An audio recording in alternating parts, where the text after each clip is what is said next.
Boys, today I'm going to be showing you my epic game against ChatGPT. And you may have saw those games against those other YouTubers. Those were lame. Those were normal chess compared to this absolutely insane game.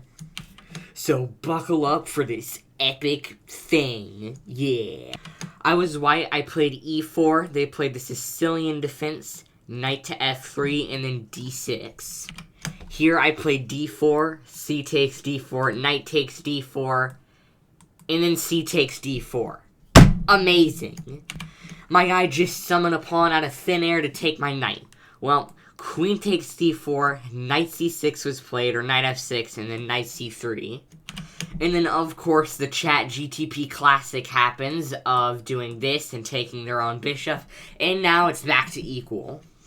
And now, I forgot what happened because I played this game yesterday, so I'm going based on what it says. For some reason, e takes d5, there's nothing there, and then e takes d5. I mean, what? And now, bishop to g5, bishop to e6, and then long castles. And now we have knight to c6, bishop takes f6, and now f takes e6. What? Well, thank you. Now I'm up 5 points of material. You're great. And then now, bishop takes d8, and then rook takes d8. But the question is, which rook? It doesn't specify. And so I asked it. And boys, here, the next sequence of moves is so illogical, I don't even know. I'm just gonna do them.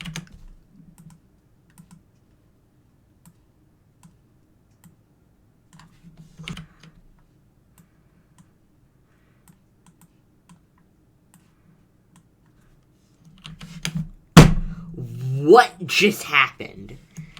That was the stupidest thing ever. Anyways, here black takes my rook, and then I take the pawn. And then black takes its own rook with king to f8. Amazing. Here I play rook d1, and here they summon in a pawn at d5 and summon in a rook at c8. And so, you know, of course I took this pawn, and then they summoned in a bishop to take it. So, of course, I took. And then they summoned in a pawn here, and then boop, took my bishop. Amazing!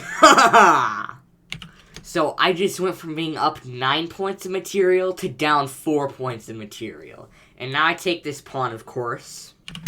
And then they do something absolutely insane. They play queen at f6, and they also say that it avoids the attack on the knight, even though that it literally brings it into the attack of the knight.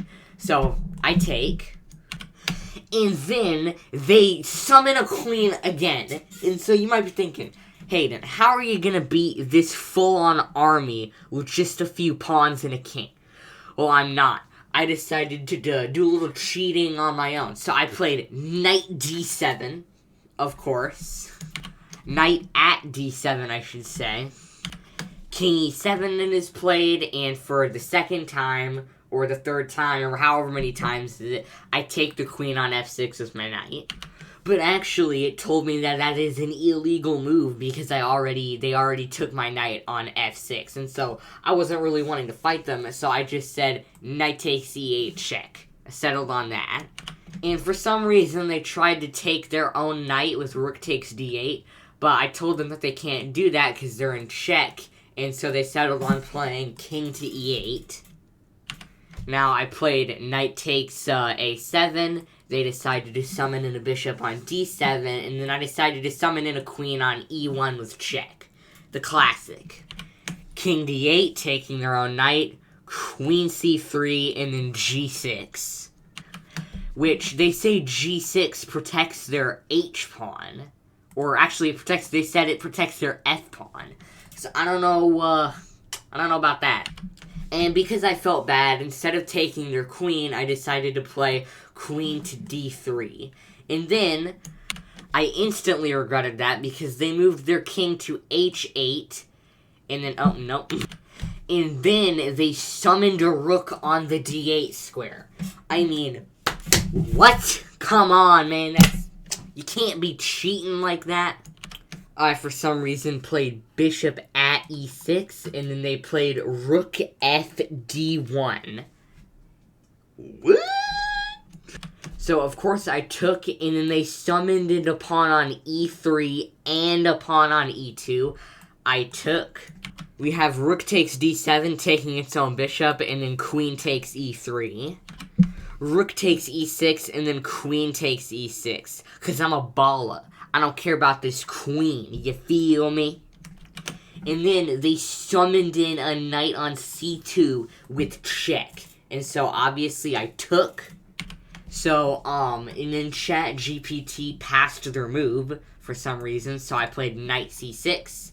And then they passed again. So, I played f takes e3. And ChatGPT said that it took their queen. So, amazing. They kept passing, so knight d4, knight takes e6 was played. And now ChatGPT plays queen at c7, and I take, obviously. We have rook at b8, knight to a6, and then bishop at b5. So, then I take, and here ChatGPT passes, so I play a4. King to g8 is played, and then a5. Knight at d5, and so I play e4, and then knight to f3, presumably yeeting this pawn off the board, because this is checkers, and then I take. And then we have queen takes f3, of course, and so I played, not that, I played a7. What do you think about that? And then black decides to castle king side here. Which means I don't need to move this king, because this is already where the king would be if they castled king side. And I make a queen. The question is, what will ChatGPT do in response to my making of a queen? Well, of course, d5. Amazing. I play knight to d7, check. And they decide to block, thankfully they actually block the check, with queen to d8. And here, ChatGPT said that I can't take with the queen on d8, because they moved their queen to d8 to block the check. So their queen's not on d8. Wow. And then after I said that I can take, they insist that I took with the knight. So, you know. I play knight to e6 as a discover check because ChatGPT passes. And then they play king to h8. After king to h8, I told ChatGPT that that is an illegal move. And they played king to h7 instead. And here, I played queen to f8. And now all that needs to happen is ChatGPT makes a legal move. And here, ChatGPT resigned. Well, they said too many requests in 1 hour, but really that's a resignation. And so, that is how I absolutely destroyed ChatGPT. Thanks for watching and subscribe.